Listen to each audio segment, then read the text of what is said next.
Bismillahirrahmanirrahim. Assalamualaikum warahmatullahi wabarakatuh.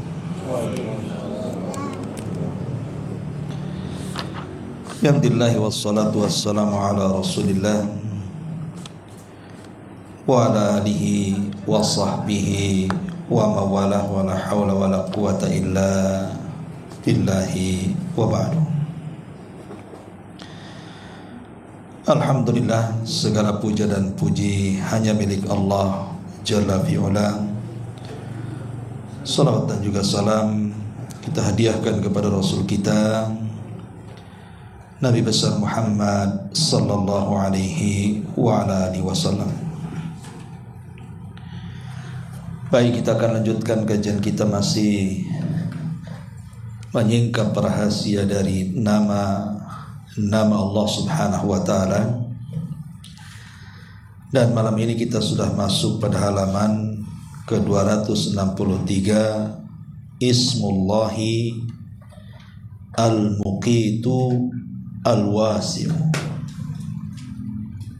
Nama Allah Al-Muqit, yang berkuasa, Al-Wasi', yang maha luas.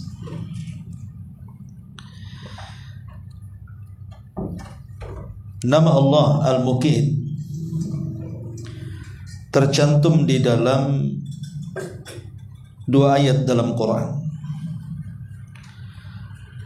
Pertama surah An-Nisa ayat 85 sebagaimana dicantumkan di sini. Allah Subhanahu wa taala berfirman, "Man yashfa' syafa'atan hasanatan yakul lahu nasibu minha wa man yashfa' syafa'atan sayyi'atan yakun lahu kiflu minha wa kana Allahu ala kulli syai'in muqita." Barang siapa yang memberikan syafaat, maksudnya membantu dalam perkara yang baik, niscaya ia akan memperoleh bagian pahala daripadanya. Tapi barang siapa yang memberikan syafaat bantuan kepada perkara yang buruk, niscaya ia akan memikul bagian dosa dari perbuatannya. Dan Allah Subhanahu wa taala Maha Kuasa atas segala sesuatu. Di sini Allah mengatakan wa kana Allahu ala kulli syai'in muqita. Dan Allah Subhanahu wa taala Maha Kuasa atas segala sesuatu.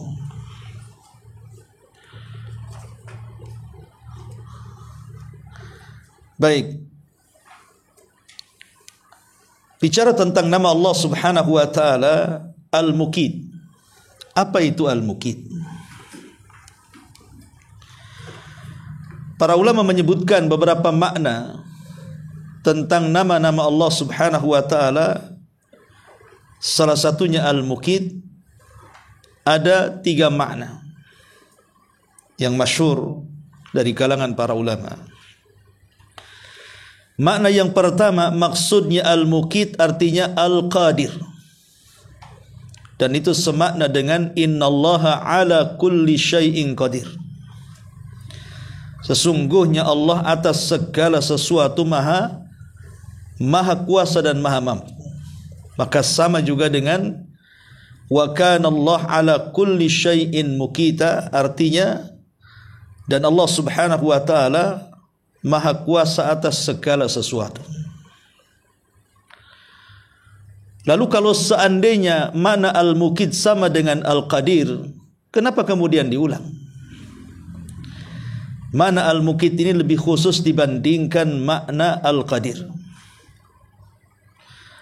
Karena makna Al-Qadir itu mencakup segalanya. Allah Maha Kuasa atas segalanya. Tapi Al-Muqit Maha Kuasa atas segala sesuatu, maksudnya khusus pada perkara rizki yang Allah anugerahkan kepada hambanya. Karena makna ayat ini siapa yang memberikan syafaat yang baik, maksudnya bantuan dalam perkara baik. Antum menjadi wasilah saudara antum bekerja di sebuah perusahaan, berarti antum sebagai syafaat perantaranya. Ataupun antum membantu orang untuk membuka usaha antum modali, karena syafaat antumlah dia akhirnya sukses usahanya. Lah ketika kita ini memberikan syafaat dalam bentuk bantuan, akhirnya kemudian sukses orang ini, siapa yang membuat sukses? Allah. Bukan karena kita memberi bantuan berupa modal, tetapi yang menjadikan kemudian dia sukses dan kaya akibat modal yang kita berikan kepadanya bukan karena modal kita, bukan pula karena kecerdasan dia mengelola modal kita, tetapi kekayaan itu Allah berikan kepadanya. Dan Allah subhanahu wa ta'ala maha mampu menjadikan orang fakir menjadi kaya, orang yang awalnya bangkrut menjadi sukses. Itulah makna al-mukit. Jadi dia lebih khusus dibandingkan kalimat al-qadir. Adapun makna yang kedua, bahwa al-mukit artinya al-hafid. Al-hafid alladhi yahfadul abdan bi'isalil aqwati biha. Al-hafid itu artinya yang menjaga. Lalu apa yang dijaga? Yang dijaga adalah al-aqwat. Al-aqwat itu identik dengan makanan ataupun minuman bagi manusia. Jadi Allah yang menjaganya. Di mana rizki yang berupa makanan, karena mukit itu diambil dari qut. Qata yaqutu qutan. Qut itu artinya sesuatu yang bisa menjadikan manusia hidup, dan itu dengan cara memakan sesuatu atau meminum sesuatu. Dengan makanan dan minuman yang memang diberikan oleh Allah subhanahu wa ta'ala dan layak untuk dimakan dan minum, itulah manusia menjadi hidup. Jadi Allah subhanahu wa ta'ala menjaganya, menjaga rizki yang berupa makan dan minum yang diberikan kepada manusia. Lihat bagaimana Allah subhanahu wa ta'ala menjaga ikan itu sehingga berkembang biak. Satu dunia nelayan mengambil ikan di lautan, maka ikan itu tidak akan pernah habis. Siapa yang menjaganya? Allah subhanahu wa ta'ala. Satu dunia orang panen buah-buahan, tetap saja buah-buahan itu ada, tidak pernah habis. Lalu siapa yang menjaganya sehingga tidak pernah habis buah-buahan itu? Allah subhanahu wa ta'ala. Biji-bijian, dedaunan dan begitu seterusnya yang bisa kita makan, itu semua Allah subhanahu wa ta'ala yang menjaganya. Dari satu menjadi banyak, dari banyak menjadi banyak lagi. Bayangkan dari 2 ekor ayam saja, jantan dan betina, kalau dia bertelur, 10 telur menjadi 10 ayam. Nanti 10 ayam ini kemudian kawin lagi, berapa ayam lagi. Dan begitulah Allah kembangkan rizki-rizki manusia. Dan manusia tidak akan pernah kelaparan. Karena rizki Allah subhanahu wa ta'ala itu senantiasa dijaga oleh Allah subhanahu wa ta'ala. Jadi maksudnya di sini al-mukit artinya al-hafid, yang menjaga badan manusia dengan cara menyampaikan kepada manusia itu makanan-makanan ataupun minuman-minuman yang dengannya dia bisa hidup. Itulah makna al-mukit yang kedua. Kemudian yang ketiga, makna al-mukit itu artinya al-muqtadir. Maksudnya Allah subhanahu wa ta'ala yang mentakdirkan setiap rizki manusia. Lalu apa bedanya kalau begitu dengan nama Allah subhanahu wa ta'ala Ar-Razzaq? Bukankah Ar-Razzaq juga zat yang maha memberikan rizki? Maka Ar-Razzaq itu sifatnya umum, di mana Ar-Razzaq itu memiliki makna rizki yang umum. Oksigen itu bagian daripada rizki kita. kemudian anak istri, pasangan itu bagian daripada rizki.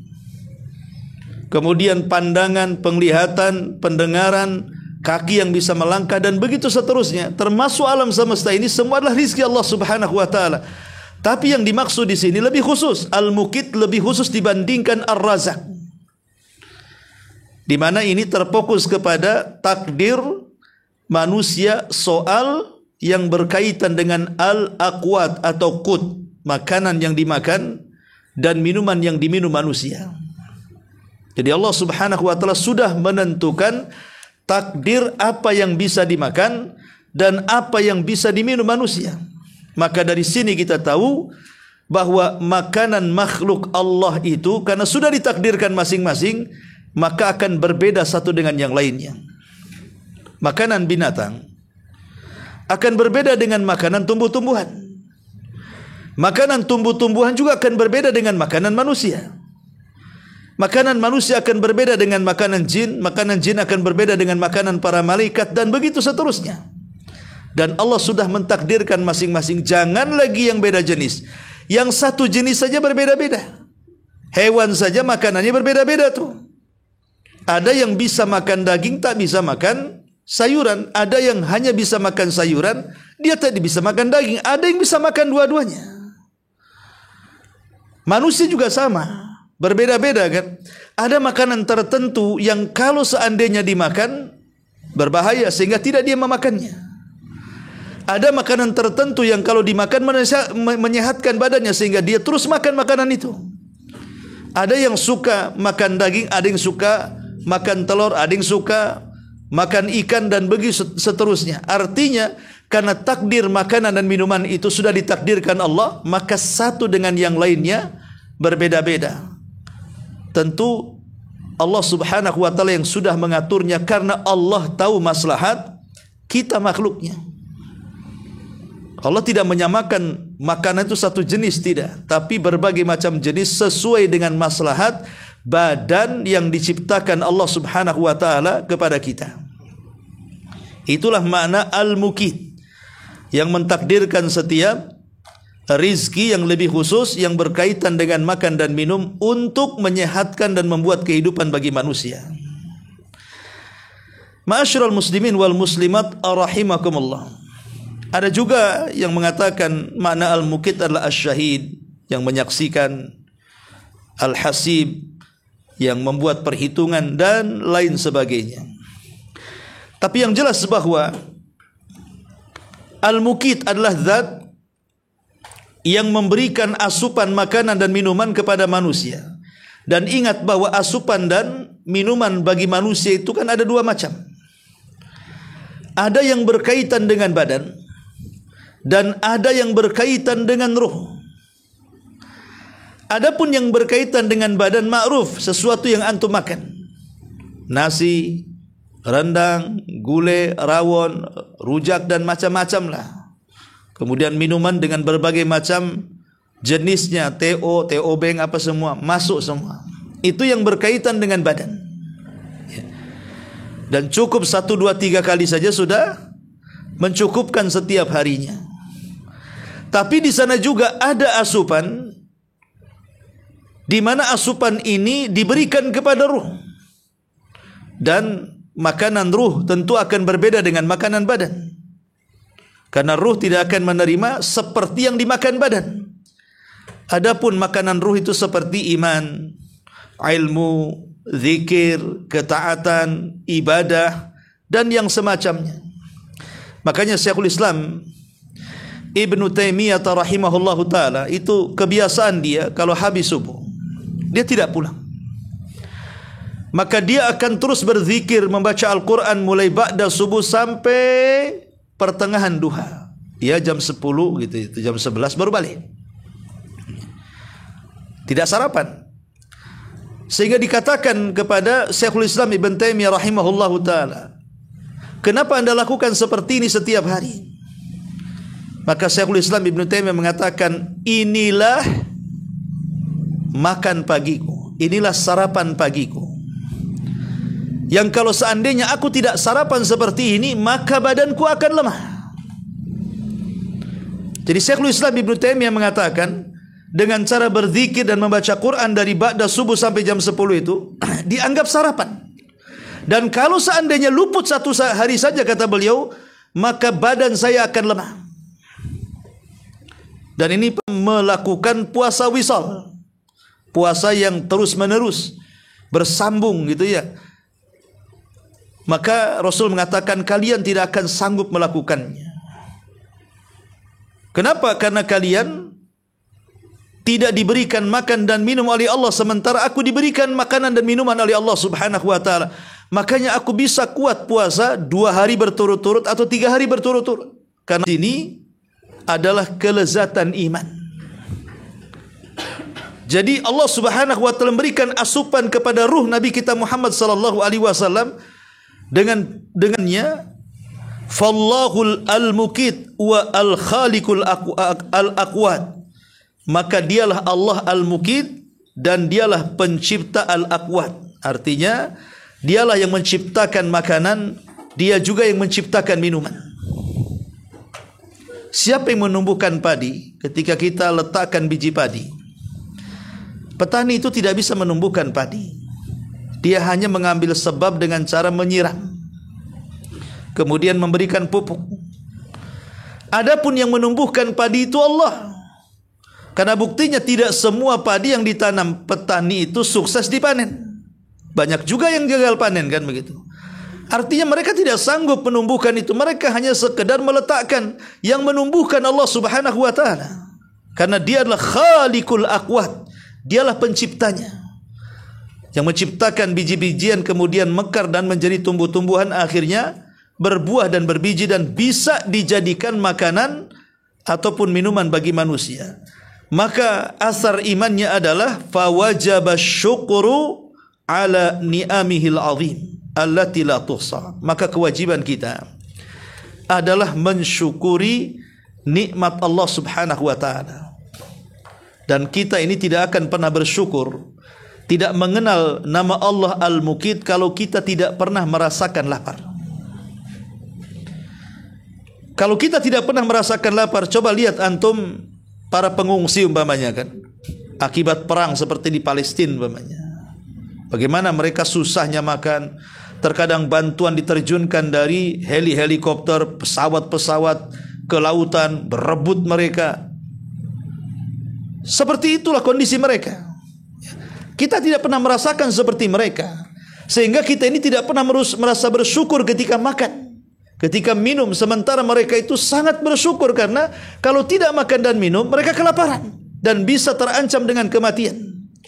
Satu hari Nabi SAW keluar bersama Abu Bakar Siddiq radhiyallahu an dan Umar radhiyallahu an. Karena ketika itu Madinah mengalami paceklik hebat, sampai banyak orang yang kemudian mati kelaparan. Saat Nabi keluar dan berpapasan dengan Abu Bakar dan Umar, maka kemudian Nabi SAW bertanya, "Wa ma akhrajakuma?" Apa yang menyebabkan kalian keluar rumah? Maka keduanya mengatakan, "Al-ju' ya Rasulullah." Rasa lapar yang membuat kami tidak tahan tinggal di rumah. Kemudian keduanya bertanya kepada Nabi SAW, "Wa ma akhrajaka ya Rasulullah?" Lalu apa yang membuat anda keluar dari rumah? Maka Nabi SAW mengatakan, "Al-ju'." Sama aku juga lapar. Kemudian Abu Bakar menyingkap perutnya, rupanya ada batu yang dililit di perutnya. Maksudnya diletakkan batu kemudian dililit supaya menekan perut, supaya menahan rasa lapar. Kalau ditekan perutnya ke dalam sehingga lambungnya mengecil, sehingga akhirnya rasa lapar agak kurang. Ketika Nabi SAW menyingkap pakaiannya, rupanya batu yang diletakkan di perut Nabi justru 2 batu. Lebih lapar Nabi dibandingkan Abu Bakar yang hanya 1 batu, dan Umar juga hanya 1 batu. Intinya 3 orang ini sedang kelaparan. Kemudian Nabi SAW mengatakan kepada keduanya, "Bagaimana kalau kita mendatangi rumah Abu Haytham?" Kebetulan rumahnya berada di perbatasan kota Madinah. Berangkatlah 3 manusia mulia ini ke rumah Abi Tihan. Sesampainya di rumah sahabat ini, rupanya tidak ada, yang ada hanya istrinya. Karena tidak ada sahabatnya yang dicari, maka Nabi SAW menunggu di luar rumah.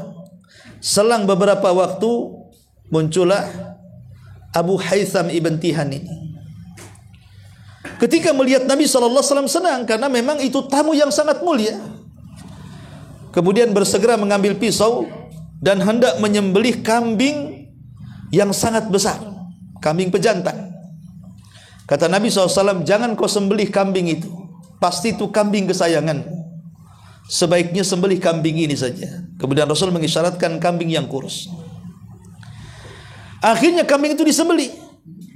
Kemudian setelah disembelih, istrinya masak kambing tadi. Kebetulan Abu Haytham ibn Tihan membawa kurma, tamar, dan juga air putih mineral. Kemudian setelah semuanya sudah siap, dihidangkan di hadapan Nabi SAW dan di hadapan Umar dan Abu Bakar. Daging yang masih mengepul asap karena baru dimasak, kemudian ada tamar, kurma kering, dan juga air mineral. Kemudian Abu Haytham ibn Tihan mengatakan kepada Rasul dan kepada kedua sahabat yang mulia, makanlah. Makanlah makanan yang ada di meja ini. Tiba-tiba Nabi SAW tidak makan. Justru Rasul menangis. Ketika Nabi SAW menangis, Abu Bakar ikut nangis. Tanpa tahu alasan kenapa Rasul menangis. Yang penting Rasul menangis, Abu Bakar mesti menangis. Berbeda dengan Umar bin Khattab radhiyallahu an, dia justru bertanya kepada Nabi SAW dan mengatakan, "Wa ma yubkika ya Rasulullah?" Apa yang membuat Anda menangis? Bukankah kita di sini diundang makan? Ini di depan kita, ini makanan enak, lezat. Kenapa kita tidak makan?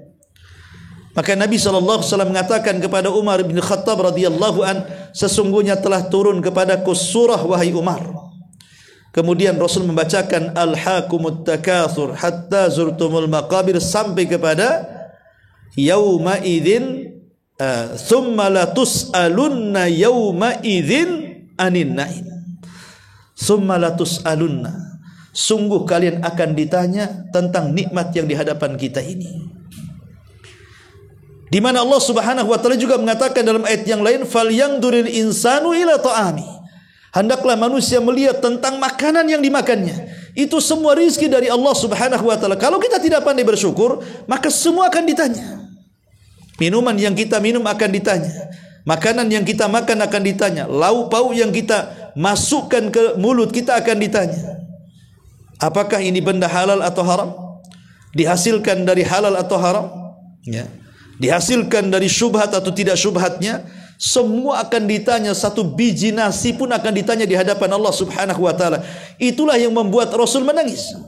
Padahal kita tahu bahwa makanan yang diberikan Abu Haytham ibn Tihan ini enggak mungkin makanan haram. Apalagi yang memakannya Nabi dan Abu Bakar dan Umar, sahabat yang sangat mulia setelah Nabi SAW. Tidak mungkin kemudian Nabi SAW memandang makanan itu haram. Tapi Nabi SAW merasa sedih. Kenapa? Karena di sana banyak orang lapar. Di kota Madinah itu kan sedang paceklik, banyak orang lapar. Sementara kita makan enak di sini. Sungguh nikmat di hadapan kita ini akan ditanya di hadapan Allah Subhanahu wa taala. Sebab walaupun itu hasil jerih payah kita, kalau tetangga lapar kemudian kita tidak memberinya, itu berdosa hukumnya. Walaupun tetangga tidak ikut sama sekali dalam mencari rizki, tetap kita dapat dosanya. Itulah ujian harta, ikhwan. Terkadang ujian harta itu kita yang lelah, letih banting tulang, mengeluarkan keringat, keluar pagi, pulang petang, kadang tidak bisa tidur malam, lelah, letih, dan begitu seterusnya. Tiba-tiba setelah harta itu kita dapati, kita harus berbagi dengan orang yang tidak ada kait-mengait dengan pekerjaan kita. Dia bukan pemilik modal, dia tidak pernah membantu, kenal pun tidak terkadang. Tapi kenapa kita harus disisihkan untuk mereka? Inilah ujian harta di sini. Apakah kita sanggup kemudian memegang harta itu ataukah tidak? Ma'asyiral muslimin yang dimuliakan Allah Azza wa Jalla. Tapi yang jelas bahwa al-malus salih li rajulin salih. Harta yang baik itu karena dipegang orang baik, sehingga bisa dizakatkan dan disedekahkan kepada yang lainnya. Ya. Ma'asyiral muslimin wal muslimat rahimakumullah. Maka di antara asar keimanannya di sini, fawajaba syukruhu ala ni'amihil azimati allati la tuhsa. Maka wajib seseorang itu untuk bersyukur atas nikmat yang besar, di mana nikmat itu tidak akan bisa dihitung. Wa man syakarallaha tahqiqa ubudiyatihi wa tauhidihi wa kamali ta'alluqi bihi subhanahu. Dan siapa yang bisa mensyukuri nikmat Allah subhanahu wa ta'ala, berarti dia telah mewujudkan penghambaannya, tauhidnya, dan kesempurnaan ta'alluqnya, ketergantungan hatinya kepada Allah subhanahu wa ta'ala. Ma'asyiral muslimin wal muslimat rahimani wa rahimakumullah. Adapun beberapa masalah yang berkaitan dengan nama Allah Al-Muqit.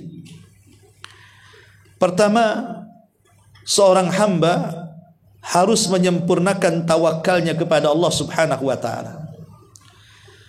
Di mana makanan yang kita makan, minuman yang kita minum, yang membuat kita ini bisa hidup dari mulai janin sampai keluar bayi sampai sekarang, maka itu semua datang dari Allah subhanahu wa ta'ala. Maka kalau seandainya kita ingin mempertahankan rizki Allah berupa makanan dan minuman ini, perkuatlah tawakal kepada Allah azza wa jalla. Nabi SAW mengatakan, "Lau antum tatawakkaluna haqqa tawakkuli laruziktum kama yurzaqut thair." Kalau kalian benar-benar bertawakal kepada Allah subhanahu wa ta'ala dengan sungguh-sungguh, maka kalian akan diberikan rizki seperti burung diberikan rizki. Yaghdu himasan wa taruhu bitana. Keluar dalam posisi lapar, pulang sudah kenyang. Dari mana mereka dapat makanan? Bukankah mereka tidak seperti kita, punya ladang, punya sawah, punya pekerjaan yang jelas maksudnya ada gaji bulanan? Burung-burung mana ada kayak gitu? Mereka tidak bekerja di syarikat, di PT. Mana ada burung kerja di PT? Burung apa itu? Ya. Tetapi kenapa kemudian mereka lebih yakin dengan rizki coba? Sehingga kemudian karena mereka sangat yakin rizki itu datang dari Allah, sehingga Allah tidak membiarkan burung-burung itu lapar. Keluar saja lapar, pulang kenyang, bahkan bisa memberikan anak-anaknya makan. Itu karena kekuatan tawakal. Tawakal kepada Allah, kepada Zat Al-Muqit. Ya.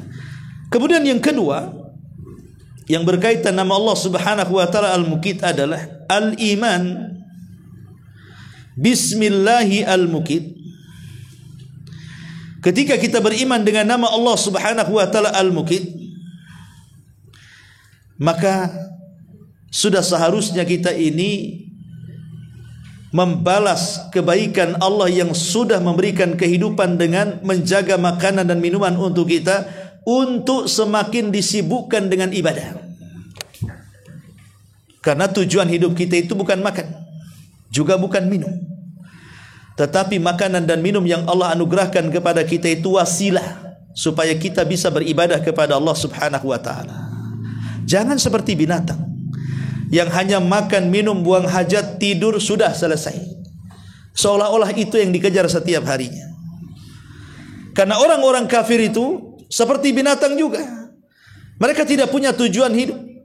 Mereka setiap hari hanya mencari uang untuk rumah, kendaraan, makan, minum, lezat, kuliner, jalan sana, jalan sini. Persis seperti binatang. Tetapi orang-orang yang beriman tidak. Justru kayak rumah, kendaraan, pekerjaan, gaji, uang, ATM, dan yang semacamnya, itu semua wasilah untuk apa? Litahqiqil ghayah. Untuk mewujudkan tujuan inti penciptaan manusia. Wa ma khalaqtul jinna wal insa illa liya'budun. Jadi makanan dan minuman itu justru ketika kita diberikan nikmat bisa makan dan minum, harusnya semakin semangat ibadah. Ini yang kedua. Kemudian yang ketiga, al-iksar minal ihsan wa takhallus minal bukhli was suhi. Perbanyak berbuat baik. Bukankah Allah subhanahu wa ta'ala sudah mencontohkan kebaikannya kepada kita, di mana Allah sudah memberikan banyak rizki kepada kita. Kita tidak pernah kelaparan, kita tidak pernah kehausan. Bahkan sebagian kita sehat, gemuk karena banyaknya makan dan minum. Maka tirulah akhlak Allah subhanahu wa ta'ala. Jadilah orang-orang yang berbuat ihsan juga kepada manusia yang lainnya. Jadilah orang yang berbagi. Jangan seperti orang bakhil. Allah saja tidak bakhil. Kenapa kita bakhil? Nah, ini diantara nama Allah subhanahu wa ta'ala Al-Muqit. Ya. Dan ingat bahwa kebakhilan itu tidak akan menambah harta. Sebagaimana orang dermawan juga tidak akan menghilangkan harta. Karena harta itu, makanan dan minuman yang kita minum itu, semua sudah ditakdirkan. Kan tadi saya katakan bahwa di antara makna Al-Muqit adalah yuqaddir al-aqwat. Allah yang mentakdirkan makanan dan minuman manusia. Jadi tidak mungkin gara-gara kemudian kita bakhil, makanan kita tidak akan habis. Dengan banyaknya kita memberi, makanan kita akan habis. Semua sudah ditakdirkan kok. Anda mau bakhil tidak bakhil, tetap segitu rizkinya. Lalu apa yang ditakutkan? Ma'asyiral muslimin wal muslimat rahimakumullah. Kemudian di antara yang berkaitan dengan Ismullah Al-Muqit juga yang keempat, al-iman bismillahi al-muqit yujibu lil abdi dawamal iftiqari wal hajati ila Allah azza wa jalla. Ketika kita mengimani nama Allah Al-Muqit, maka kewajiban seorang hamba harus senantiasa kita ini merasa fakir, merasa berhajat, merasa miskin di hadapan Allah subhanahu wa ta'ala. Karena tanpa makanan pasti kita akan lemah, tanpa minuman pasti kita akan mati. Siapa yang sanggup bertahan 1 bulan tak minum? Tidak ada yang sanggup bertahan 1 bulan tidak minum bisa mati. Siapa yang bisa bertahan seseorang pamannya beberapa bulan tidak makan? Pasti dia akan sakit dan boleh jadi kemudian mengalami kematian. Sehingga kalau seandainya Allah mau menahan nih rizkinya kepada kita, di mana ladang tidak ada lagi yang panen atau gagal panen, air di mana-mana kering, tidak ada yang mengeluarkan air dari bumi, saya kira tidak akan menunggu bertahun-tahun 1 dunia bisa mati. Kalau tidak ada yang makan, tidak ada yang minum, 1 dunia bisa mati. Lah menunjukkan bahwa ketergantungan manusia kepada makan dan minum itu menunjukkan kita ini makhluk lemah. Karena ada ketergantungan kepada makan dan minum, di mana badan kita ini penuh dengan rongga, harus diisi makanan. Lah kalau kita sudah tahu kita makhluk yang lemah, sementara yang beri makan dan minum adalah Allah, maka sudah selayaknya seorang hamba itu merasa iftiqar, merasa berhajat dan butuh kepada Allah subhanahu wa ta'ala. Jangan merasa sok cukup tanpa bantuan Allah subhanahu wa ta'ala. Ini juga di antara athar keimanan dari kalimat Al-Muqit. Ma'asyiral muslimin wal muslimat rahimakumullah. Dan dari athar juga bahwa kita harus senantiasa menjadikan nama Allah Al-Muqit dimasukkan dalam setiap doa-doa kita. Jadikan nama ini sebagai tawasul, hubungan kita dengan Allah subhanahu wa ta'ala, agar rizki kita ini terjaga oleh Allah, agar rizki kita ini tidak terputus, agar rizki kita ini senantiasa ada, agar kita dihindarkan dari kelaparan, dihindarkan dari kefakiran, dan begitu seterusnya. Perbanyak menyebut nama Allah Al-Muqit. Ma'asyiral muslimin wal muslimat rahimani wa rahimakumullah. Adapun tentang bagaimana caranya supaya kita ini diberikan oleh Allah subhanahu wa ta'ala banyak rizki, betul-betul mengimani bahwa Allah itu Al-Muqit, tentu ada wasilah-wasilahnya. Pertama, perbanyak al-istighfar dan taubat. Karena istighfar dan taubat menjadikan Allah akan membukakan rizkinya kepada kita. Makanya Allah subhanahu wa ta'ala berfirman, ketika di zaman Nuh terjadi paceklik hebat, sehingga banyak kelaparan dan mati karenanya, maka kaum Nuh datang kepada Nuh alaihi salatu wassalam meminta solusi. Maka Nuh alaihi salatu wassalam memberikan solusi kepada mereka. Faqultu astaghfiru rabbakum innahu kana ghaffara.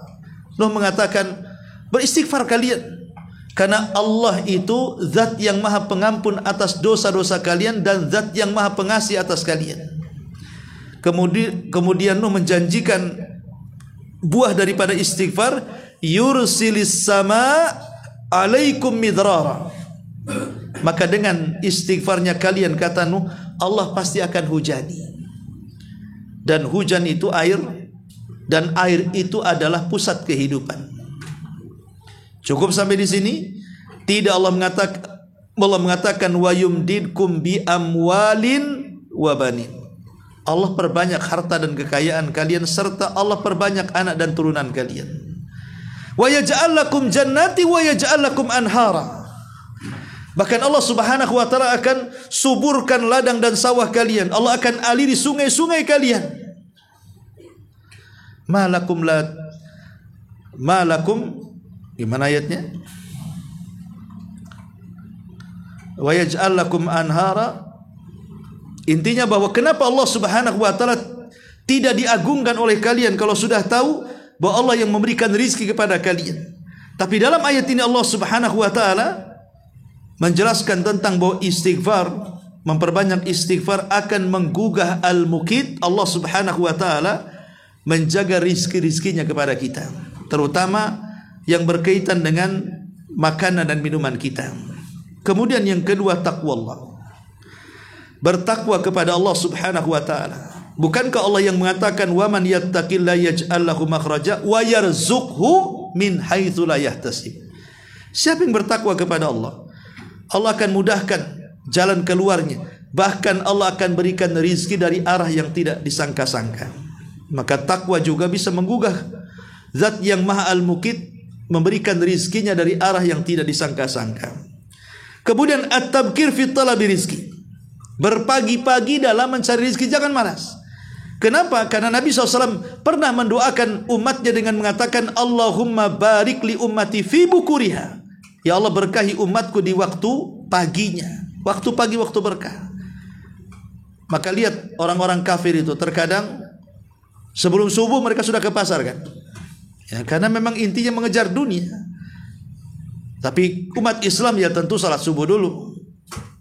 Kemudian berzikir, meminta kepada Allah, karena rahasia rizki manusia itu ada di pagi hari. Minta kepada Allah di waktu antara subuh dan terbit matahari itu, agar hari itu dia mendapatkan rizki, hari itu mendapatkan rizki yang baik dan halal, hari itu dimudahkan rizkinya. Minta kepada Allah sebelum berangkat kerja itu, karena di situ rahasia rizki tersembunyi. Kemudian juga bersyukur kepada Allah Subhanahu wa taala atas nikmat. Karena Allah mengatakan la in syakartum la azidannakum. Siapapun yang bersyukur, maka Allah akan tambah nikmatnya untuk kalian. Dan banyak sekali amalan-amalan yang bisa menggugah nama Allah Al-Mukit untuk senantiasa mengirimkan rizki berupa makanan, minuman, yang dengan itulah kita bisa hidup di dunia ini. Wallahu alam. Inilah diantara makna nama Allah Al-Mukit. Baik, sampai di sini satu saja. Silakan kalau ada yang mau bertanya.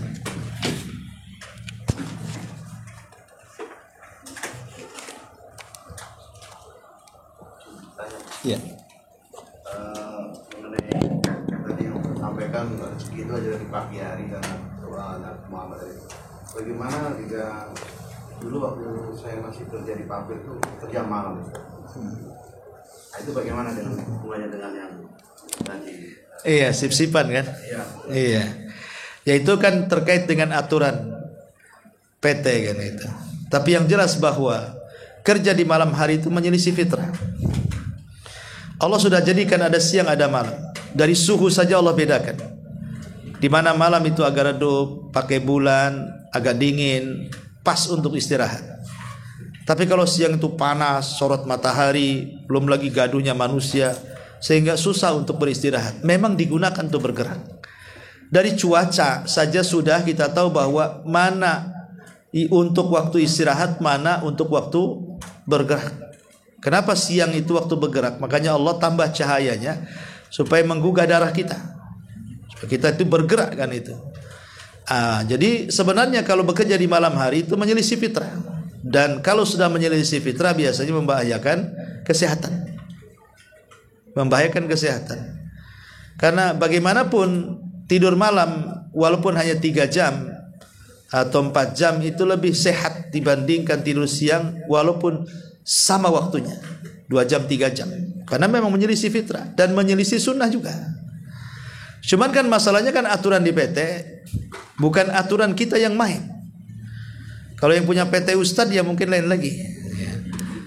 Ya walaupun Ustadz belum tentu juga kan, kalau sudah nampak dunia di depannya nggak peduli mau siang malam pasti dikerjakan orang tuh. Tetapi bukan berarti bekerja di malam hari tidak boleh. Hukumnya boleh-boleh saja. Boleh kerja di malam hari, tidak ada larangan kan itu. Cuman menyelisih fitrah manusia. Fitrahnya manusia malam hari itu istirahat, siang hari bergerak kan itu ya. Itu saja sebenarnya. Tapi secara hukum ya tidak ada, boleh kerja di malam hari asal kerjanya halal ya. Wallahu a'lam.